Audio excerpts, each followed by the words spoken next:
بسم اللہ الرحمن الرحیم۔ معزز سامعین السلام علیکم۔ آج میں پھر آپ کی خدمت میں حضرت ابراہیم علیہ السلام کی زندگی کے حالات و واقعات کی دوسری ویڈیو لے کر حاضر ہوا ہوں۔ اس ویڈیو میں میں آپ کو بتاؤں گا کہ حضرت ابراہیم علیہ السلام نے بتوں کے حوالے سے اپنے والد کو کیا کہا اور پھر بتوں کو کیسے توڑا، اور پھر ان لوگوں نے حضرت ابراہیم علیہ السلام کو نمرود کے سامنے کیسے پیش کیا اور ان کے درمیان کیا مکالمہ ہوا۔ حضرت ابراہیم علیہ السلام نے فرمایا، قسم ہے اللہ تعالیٰ کی، میں برا چاہوں گا تمہارے بتوں کا جب تم لوگ کہیں جاؤ گے۔ یہ بات انہوں نے چپکے سے کہی۔ پھر جب وہ شہر سے باہر ایک میلے میں گئے تب حضرت ابراہیم علیہ السلام نے بت خانے میں جا کر سب بتوں کو توڑ ڈالا جیسا کہ اللہ تعالیٰ نے فرمایا ہے۔ پھر ابراہیم علیہ السلام نے ان کے بتوں کو ٹکڑے ٹکڑے کر ڈالا، مگر ان میں سے ایک جو سب سے بڑا تھا اس کو ثابت رکھا، اس واسطے کہ شاید اس کے پاس وہ میلے سے واپسی میں پھر آئے اور اپنے تمام بتوں کو ذلیل و خوار دیکھے اور ان کے پوجنے سے باز آ جائیں، اور نصیحت و عبرت ان کو ہو کہ یہ کیوں ہمارے محبوب ہو سکتے ہیں جو خود آپس میں لڑتے ہیں۔ اور حضرت ابراہیم علیہ السلام کو جس قوم کی طرف پیغمبر بنا کر بھیجا گیا تھا، ان میں سے ہر سال 2 مرتبہ عید کا جشن منایا جاتا تھا، یعنی ایک روز عرفے کے دن اور دوسرے عید کے دن۔ ایک دن حضرت ابراہیم علیہ السلام کے باپ آزر نے کہا، اے بیٹے ابراہیم، تم میرے ساتھ میلے میں چلو۔ اور وہ عظیم الشان میلہ ایک بہت بڑے میدان میں لگتا تھا اور ہزاروں آدمی وہاں جشن میلہ میں شریک ہوتے، اور بہت اچھی تمہاری تفریح بھی ہو جائے گی اور اس میلے کے جشن سے بھی واقفیت ہو جائے گی۔ حضرت ابراہیم علیہ السلام نے اپنے باپ کی فرمائش پر میلے پر جانے سے عذر کیا اور کہا۔ پھر حضرت ابراہیم علیہ السلام نے نگاہ کی ایک بار تاروں پر، پھر کہا، میں بیمار ہونے والا ہوں۔ یہ جواب سن کر حضرت ابراہیم علیہ السلام سے ناراض ہو کر چلے گئے، اور یہ بات حضرت ابراہیم علیہ السلام سے کئی بار کہی گئی تاکہ ان کے فہم و سمجھ میں آ جائے اور وہ ہمارے ساتھ میلے میں چلیں تاکہ ان پر ہمارے عقائد باطلہ کا اثر ہو اور وہ اپنی باتوں کو چھوڑ دیں۔ لیکن وہ باوجود کثیر اصرار برابر نہ جانے پر عذر کرتے رہے، اور ان کا سمجھانا ان کی سمجھ میں نہیں آیا، اور آزر اپنے تمام ساتھیوں کو لے کر بڑے میدان کی طرف نکل گیا۔ تفسیر میں یوں ہی لکھا ہے کہ وہ لوگ اکثر ان میں نجومی تھے، اس واسطے ان کے دکھانے کو تاروں کی طرف دیکھ کر کہا، میں بیمار ہوں، یعنی عنقریب بیمار ہو جاؤں گا۔ چونکہ وہ لوگ روز عید شہر کے باہر جاتے اور ایک بڑے میدان میں بتوں کی پوجا کرتے تھے۔ یہ ان کا آبائی دستور تھا جس کو کرنا وہ نہایت ہی ضروری سمجھتے تھے، اور اپنے بت خانوں کے معبود ان باطل کو چھوڑ جاتے تھے۔ بعد حضرت ابراہیم علیہ السلام لوگوں کے چلے جانے کے بعد ایک کلہاڑا لے کر بت خانے میں جا کر سب بتوں کے ہاتھ پاؤں کو توڑ تاڑ کر ٹکڑے ٹکڑے کر کے ایک سب سے بڑے بت کی گردن پر استبر کو رکھ کر بت خانے سے نکل آئے۔ شیطان ملعون یہ حال دیکھ کر اس بڑے میدان میں گیا جہاں وہ کافر لوگ اپنا جشن منا رہے تھے۔ شیطان ملعون ان کافروں کے پاس جا کر رونے لگا اور روتے ہوئے کہنے لگا، تمہارے معبودوں کے ہاتھ کو توڑ تاڑ کر زیر و زبر کر دیا گیا ہے۔ یہ سنتے ہی وہ کافر مردود مغموم و متحیر ہو کر اپنی سواریوں کی طرف دوڑے، اور انہوں نے چاہا کہ جلد سوار ہو جائیں، لیکن ان کی سواریوں کے جانور بھاگ گئے اور وہ ہاتھ نہ آئے۔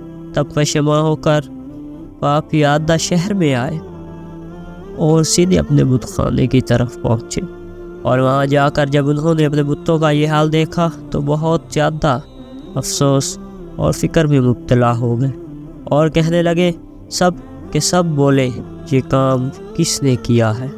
ہمارے معبودوں کے ساتھ یہ کام جس نے بھی کیا ہے نہایت ہی مذموم اور وہ سخت مجرم و ظالم ہے، ہم البتہ اس کا بدلہ اس سے ضرور لیں گے۔ پھر وہ لوگ آپس میں بہت کچھ مشورے کرنے لگے۔ وہ سب آپس میں کہنے لگے کہ ہم نے سنا ہے ایک نوجوان کو انہیں برا کہتے اور نام اس کا ابراہیم ہے، ہو سکتا ہے وہی ہو، کیونکہ وہ نوجوان ہمارے پتھر کے جو معبود ہے ان کا سخت دشمن ہے، اس لیے زیادہ گمان اسی نوجوان پر ہے۔ ممکن ہے یہ گمان ہمارا صحیح ہو۔ اس طویل گفتگو کے بعد حضرت ابراہیم علیہ السلام کو بلایا اور سب ان کی طرف متوجہ ہوئے اور ان سے کہا۔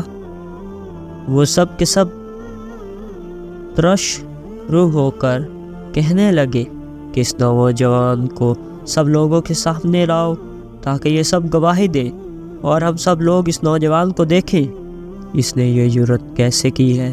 اگر فی الحقیقت یہ کام اس نوجوان ہی نے کیا تو وہ سخت ظالم ہے، اور ہم سب کے سب اس کے ظلم پر گواہی دیں گے تاکہ اس کو اس جرم کی پاداش میں سخت سزا دی جا سکے، تاکہ وہ آئندہ کبھی اس ظلم کا ارتکاب نہ کر سکے۔ یہ خبر بادشاہ نمرود تک بھی پہنچ گئی، اور وہ بھی یہ کیفیت سن کر نہایت ہی حیران و پریشان ہوا۔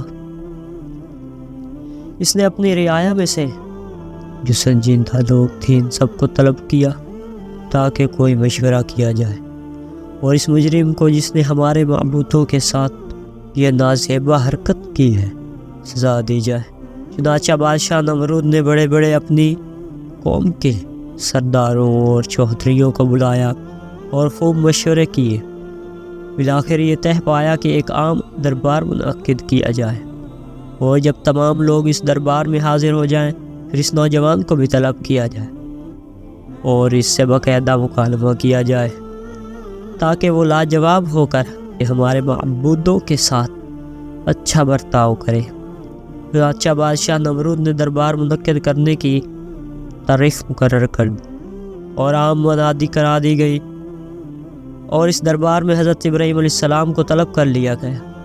جب دربار شاہی کی تاریخ آئی اور اس قوم نے اپنے بادشاہ وقت کے حکم کی تعمیل کی، اور اس دربار میں حضرت ابراہیم علیہ السلام کو طلب کر لیا گیا۔ جب دربار شاہی کی تاریخ آئی اور اس قوم نے اپنے بادشاہ وقت کے حکم کی تعمیل کی اور وہ سب کے سب دربار شاہی میں حاضر ہوئے، پھر جب مجمع کثیر ہو گیا تو نمرود نے حضرت ابراہیم علیہ اللہ کو بلوایا، اور حضرت ابراہیم علیہ السلام کو سارے مجمع نے اور خود بادشاہ نمرود نے بہت دھمکایا اور ڈرایا اور کہنے لگے یہ کام ہمارے بتوں کے ساتھ تم نے ہی کیا ہے۔ اے ابراہیم، افسوس ہے تم نے سب کو ہی توڑ دیا، کسی کو بھی ثابت نہیں رکھا۔ آخر یہ کیا بات تھی؟ یہ باتیں درباریوں کی حضرت ابراہیم علیہ السلام نے سنی اور پھر بولے میں نے تو ان کو نہیں توڑا۔ یہ جواب حضرت ابراہیم علیہ السلام کا جب سنا تو قریب سے آواز آئی کہ میں گواہی دیتا ہوں اے ابراہیم علیہ السلام، ایک دن تم نے کہا تھا کہ تمہارے بتوں کی فکر کروں گا، شاید تم ہی نے ہمارے معبودوں کو توڑا ہے۔ کافروں نے حضرت ابراہیم علیہ السلام سے سخت لہجے میں کہا کیا تم نے ہمارے معبودوں کے ساتھ ایسا کیا ہے؟ اور ہم لوگ زیادہ تر گمان بھی تم پر ہی کرتے ہیں۔ حضرت ابراہیم علیہ السلام پر برابر یہ لوگ الزام دے رہے تھے اور چاہتے تھے کہ وہ خود اپنی زبان سے اپنے جرم کا اقرار کر لیں، لیکن یہ کام بذات خود حضرت ابراہیم علیہ السلام کا نہیں تھا، بلکہ یہ کام تو ذات باری تعالیٰ کی طرف سے تھا، جس نے حضرت ابراہیم علیہ السلام کو رسول بنا کر بھیجا تاکہ وہ اپنے باطل عقائد پر نادم و پیشاما اور شرمندہ ہوں۔ چنانچہ دربار الہی سے حضرت ابراہیم علیہ السلام کو حکم ہوا آپ ان لوگوں سے کہہ دیجئے کہ کیوں نہیں اپنے بڑے معبود سے دریافت کرتے جو سب سے بڑا ہے اور اسی کے ہاتھ میں کلہاڑا ہے۔ حضرت ابراہیم علیہ السلام نے ان لوگوں کو شرمندہ کرنے کے واسطے ان سے کہا یہ چیز مجھ سے کیوں دریافت کرتے ہو؟ تم اپنے سب سے بڑے محمود سے کیوں نہیں دریافت کرتے؟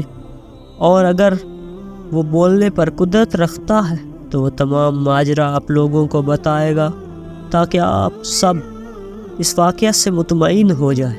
انہوں نے نہایت ہی شرمندہ ہو کر جواب دیا، اے ابراہیم، بت بھی کہیں بولتے ہیں، وہ نہ سنتے ہیں، نہ حرکت کرتے ہیں، اور نہ وہ دیکھتے ہیں۔ یہ مایوسی کا جواب جب حضرت ابراہیم علیہ السلام نے اپنی قوم سے سنا تو آپ نے اپنی ساری قوم سے کہا، اے میری قوم، جو معبود بات نہیں کرتے اور نہ دیکھتے اور نہ سنتے ہیں، پھر ان کو خدا کیوں کہتے ہو اور ان کی عبادت کیوں کرتے ہو؟ یہ بات کیسی عقل مندی کے خلاف ہے، ذرا تو غور کر۔